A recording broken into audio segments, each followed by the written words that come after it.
Movie की शुरुआत साल 1823 से होती है, जहां ह्यू ग्लास नाम के एक अमेरिकन हंटर अपने बेटे हॉक के साथ जंगल में शिकार कर रहा होता है। ह्यू का एक ग्रुप भी होता है जिन्हें ट्रैपर कहा जाता है, जो जानवरों का शिकार करते हुए उनकी खाल को बेचकर पैसे कमाते थे। वही एक दिन ह्यू का ग्रुप शिकार करके वापस जा रहा होता है कि तभी उन पर अकीरा नाम के एक आदिवासी कबीला हमला कर देता है, क्योंकि कबीले के सरदार की बेटी पोवाका को किसी ने अगवा कर दिया था।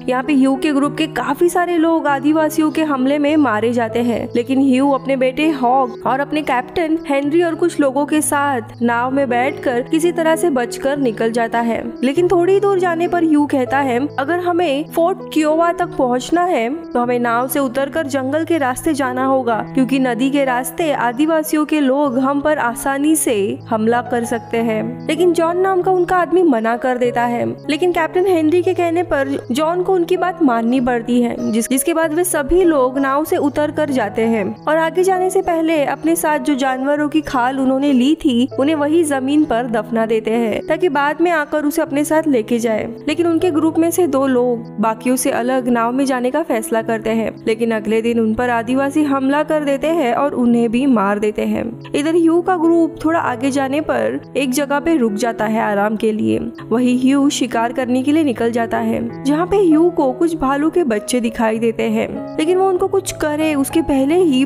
उन बच्चों की माँ यानी बहुत ही बड़ा भालू आकर ह्यू के ऊपर हमला कर देता है। लेकिन ह्यू मरने का नाटक करता है, जिससे भालू को लगता है कि वो मर गया है। लेकिन इसी मौके का फायदा उठाते हुए ह्यू अपने बंदूक से भालू पर शूट करता है, लेकिन उसे गोली लगने के बाद भी वो नहीं मरता। फिर वो भालू वापस आकर भालू ह्यू को काफी मारता है और वो जख्मी होने लगता है, लेकिन अंत में ह्यू अपने चाकू से उस भालू को मार देता है और तभी वहाँ पे बाकी के लोग भी आ जाते हैं। लेकिन ह्यू की हालत बहुत ही ज्यादा खराब हो गई थी भालू के मार से। उसके साथ ही ह्यू के घाव का इलाज करते हैं, जिसके बाद वे लोग ह्यू को उठाकर आगे बढ़ने लगते हैं। लेकिन काफी चलने के बाद रास्ता और भी मुश्किल हो जाता है और अब वो लोग ह्यू को अपने साथ लेकर नहीं बढ़ सकते थे। इधर जॉन कहता है कि ह्यू को हम ऐसे ही छोड़ नहीं सकते, इसीलिए ना चाहते हुए भी हमें ह्यू को मारना होगा ताकि उसकी तकलीफ भी कम हो जाए। कैप्टन हेनरी जॉन की बात को मानते हैं कि उन्हें ह्यू को यहीं पे छोड़ना होगा, लेकिन वो उसके ऊपर गोली नहीं चला सकते थे। इसके बाद कैप्टन हेनरी कहते हैं कि जो भी इंसान ह्यू के साथ यहाँ उसके मरने तक रुकेगा और उसे बाद में दफना देगा, उसे मैं $70 दूंगा। जिस पर हॉक उनका बेटा कहता है कि ये मेरे पिता है, मुझे पैसे नहीं चाहिए, मैं ऐसे ही रुक जाता हूँ। उसके साथ जिम नाम का आदमी भी रुकने के लिए तैयार हो जाता है, लेकिन उन्हें एक और आदमी चाहिए रहता है। और तभी जॉन कहता है कि मैं $100 के बदले में ह्यू के साथ यहाँ पे रुकने के लिए तैयार हूँ। जिसके बाद बाकी के लोग कैप्टन हेनरी के साथ आगे बढ़ते हैं। तो यहाँ पे दूसरी जगह पे हॉक और जिम शिकार करने के लिए निकल जाते हैं, तो जॉन ह्यू के साथ वहीं पे रुकता है। दरअसल जॉन ह्यू के मरने का इंतजार करने लगता है, लेकिन ह्यू काफी घायल होने के बाद भी उसमें काफी ताकत होती है और मरने के लिए वो तैयार नहीं था। और ये देख जॉन ह्यू को मारने की कोशिश करने लगता है, पर तभी हॉक ये देख लेता है। हॉक फिर जिम को बुलाने के लिए चिल्लाने लगता है, पर जॉन आकर हॉक पर चाकू से हमला कर देता है और उसे मारकर हॉक की लाश को वो छुपा देता है।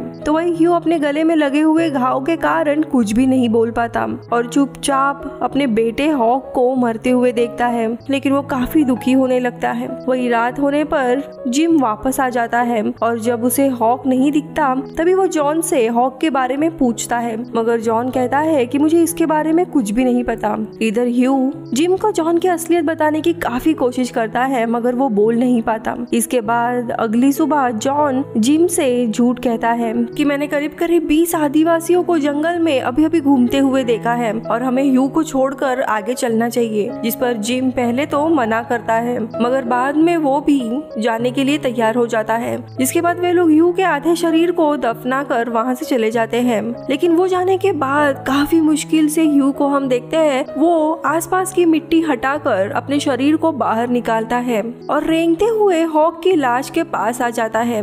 जिसके बाद रोते हुए ह्यू फैसला करता है कि वो हॉक के मौत का बदला जॉन को मारकर ही लेगा।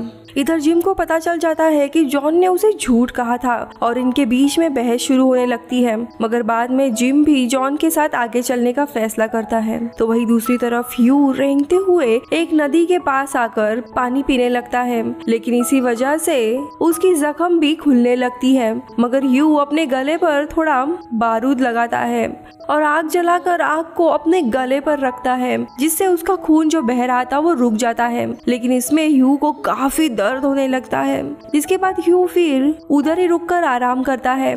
लेकिन वहाँ पर आदिवासी आ जाते हैं और उनसे बचने के लिए ह्यू नदी में कूद जाता है और काफी बहते हुए वो एक दूसरे किनारे पर पहुँच जाता है, जहाँ पे वो बेहोश था।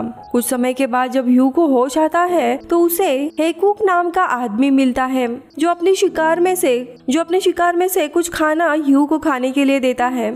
अगली सुबह हेकुक ह्यू से उसके जख्मों का कारण पूछता है और ह्यू उसे सारी सच्चाई बता देता है कि कैसे उसके ऊपर भालू ने हमला किया था, जिसके बाद उसके लोगों ने ही उसे मरने के लिए छोड़ दिया था। जिस पर हेकुक कहता है, मैंने भी अपने परिवार को खो दिया है। हेकुक फिर ह्यू को अपने साथ लेके चलने का फैसला करता है और दोनों घोड़े पर बैठकर निकल जाते हैं। दूसरी तरफ जॉन और जिम फोर्ट कियोवा पर पहुंच जाते हैं। जॉन जिम से कहता है, अगर कैप्टन हेनरी ने ह्यू और हॉक के बारे में पूछा तो तुम कुछ भी नहीं बताओगे। इसके बाद जॉन कैप्टन हेनरी से मिलता है और उसे कहता है कि ह्यू की मौत के बाद हमने उसे दफना दिया था, लेकिन हॉक फिर अचानक से गायब हो गया और वो हमें कभी भी नहीं मिला। ये सुन के कैप्टन हेनरी भी काफी दुखी होते हैं, जिसके बाद वो जॉन को उसके पैसे देते हैं, लेकिन वही जिम एक भी पैसा नहीं लेता और वहाँ से निकल जाता है। तो यहाँ दूसरी जगह पे हेकू और ह्यू दोनों अपने जगह पे जा रहे होते हैं कि तभी वहाँ पे एक तूफान आ जाता है और तभी इसी बीच ह्यू वापस बेहोश हो जाता है। हेकुक तूफान से बचने के लिए एक शेल्टर बनाता है, जिसके बाद वो ह्यू के घावों का इलाज करता है। तो वही ह्यू को नींद में उसके अतीत के कुछ फ्लैशबैक आते हैं, जहाँ पे उसे उसका परिवार दिखाई देता है जो कि मर चुका था। और जब ह्यू को होश आता है तो उसे हेकुक आसपास कहीं पे भी दिखाई नहीं देता, लेकिन तभी हेकुक की लाश पेड़ से लटकी हुई दिखाई देती है। इसी बीच ह्यू की नजर कुछ फ्रेंच शिकारियों पर पड़ती है, जिन्होंने आदिवासियों के सरदार की जो बेटी रहती है पओका, उसे अगवा किया होता है। यहाँ पे ह्यू उनके कबीले में घुसता है, जहाँ पे कबीले का सरदार पओका के साथ बदतमीजी कर रहा होता है कि तभी ह्यू आकर पओका को बचा लेता है। पर तभी वहाँ आदिवासी भी आ जाते हैं जो उन फ्रेंच शिकारियों को मारने लगते हैं, मगर ह्यू हेकू का घोड़ा लेकर वहाँ से बचकर भाग निकलता है। लेकिन इसी बीच में ह्यू के पास की उसकी बोतल वहीं पे गिर जाती है। अब यहाँ पे रात होने वाली थी, इसीलिए ह्यू एक जगह पे आके रुक जाता है, लेकिन अगली सुबह होते होते वापस उसके ऊपर आदिवासियों का हमला होता है। इसीलिए ह्यू अपने घोड़े पर बैठकर वहाँ से भागने लगता है, पर तभी वो एक खाई में गिर जाता है, जिससे उसका घोड़े की मौत हो जाती है। लेकिन यहाँ पे ह्यू पेड़ों से टकराने के कारण नीचे गिरा होता है, इसीलिए उसकी जान बच जाती है। जिसके बाद ठंड से बचने के लिए ह्यू घोड़े का पेट काट कर उसके पेट के अंदर चला जाता है और रात वहीं पे बिताता है। इसके बाद ह्यू अपने सफर पर आगे निकल जाता है। तो वही दूसरी तरफ एक फ्रेंच शिकारी फोर्ट कियोवा पे आता है, जहाँ पे वो कैप्टन हेनरी से मिलता है और कहता है कि हमारे लोगों पर आदिवासियों ने हमला किया है और अब सिर्फ मैं ही जिंदा बचा हूँ। पर तभी जिम की नजर उस आदमी के पास रखी हुई बोतल पर जाती है, जो कि दरअसल ह्यू ने खो दी थी। ये देखकर उन्हें लगता है कि शायद हॉक भी जिंदा है।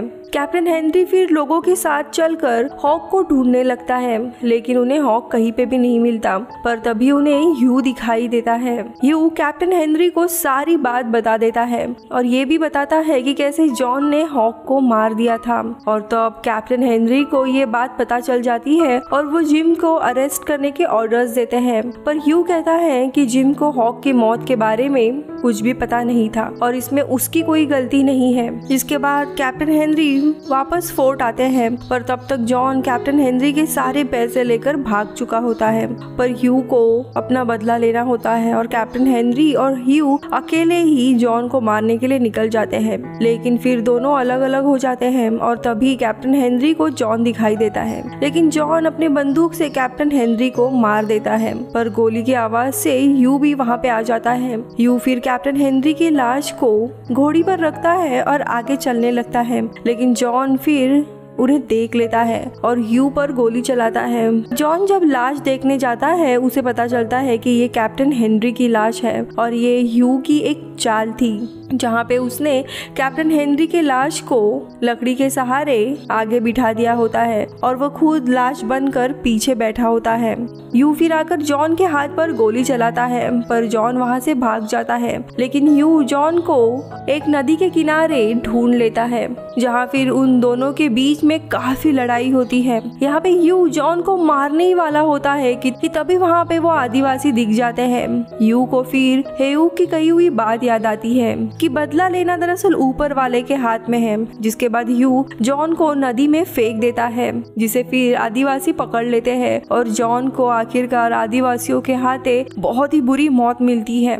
तो वही आदिवासियों को उनकी बेटी पोआ का वापस मिल गई होती है, वो ह्यू को जाने देते हैं, जिसके बाद ह्यू वापस फोर्ट क्यूआ जाने के लिए निकलता है कि तभी उसकी पत्नी की आत्मा उसे दिखाई देती है और उसी के साथ ये मूवी खत्म होती है। Bye bye.